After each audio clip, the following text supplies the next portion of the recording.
কষ্ট কমলো কেষ্টর। বোলপুরের আইসিকে কুকথা কাণ্ডে জামিন পেয়েছেন অনুব্রত মণ্ডল।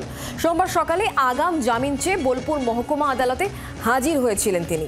আবেদন মেনে তাকে জামিন দিয়েছেন বিচারক। পুলিশ কেন অনুব্রতকে হেফাজতে চাইল না সেই প্রশ্ন কিন্তু উঠছে। আপনি কি বলছেন?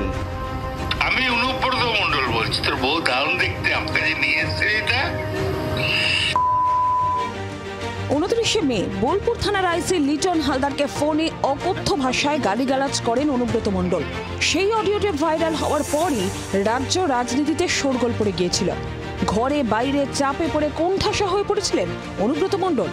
সেই মামলায় আপাতত স্বস্তি মিলল তার।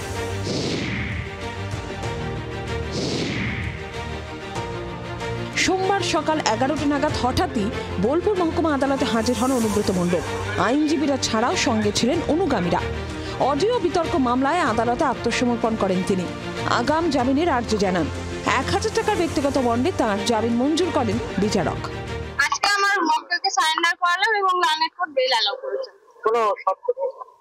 কোনো শর্ত দেননি। উনি তো অসুস্থ না, বয়স্ক অসুস্থ, সেই শর্তে বেল পেয়েছে। ওগুলো তো সব বিশাল ম্যাটার, এগুলো আইনের ব্যাপার। আইনের এখন এখানে এগুলো যার কোর্ট অর্ডার দিয়েছে এগুলো ডিসক্লোজ করা যায় না। পুলিশ অনুব্রতকে হেফাজতে নেওয়ার আবেদন জানিয়েছিল কিনা তা স্পষ্ট করেননি অনুব্রত মণ্ডলের আইনজীবী। এগুলো জুডিশিয়াল ম্যাটার, আমরা সারেন্ডার করে বেল পেয়েছি। ঠিক আছে, জুডিশিয়াল ম্যাটারে এগুলো এভাবে ডিসক্লোজ করা যায় না পাবলিকের।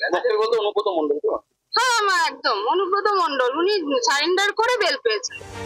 কুকথা কাণ্ডে অনুব্রতর বিরুদ্ধে একাধিক ধারায় মামলা করেছিল বীরভূম পুলিশ। অনুব্রতকে একাধিকবার তলবও করেছিলেন বীরভূম এসডিপিও। প্রথমবার গড় হাজির থাকলেও দ্বিতীয় তলবের 5 দিন পর হাজিরা দেন তৃণমূলের বীরভূমের কোর কমিটির আহ্বায়ক। সে সময় তাকে 1 ঘন্টা জিজ্ঞাসাবাদ করে ছেড়ে দেওয়া হয়। ঘটনার 3 মাস পর অনায়াসে জামিন পেয়ে গেলেন অনুব্রত। স্বাভাবিকভাবেই পুলিশের ভূমিকায় প্রশ্ন উঠছে। আদালত সূত্রে খবর, 3 মাস হতে চললেও এখনো পর্যন্ত সিডি জমা করেনি পুলিশ।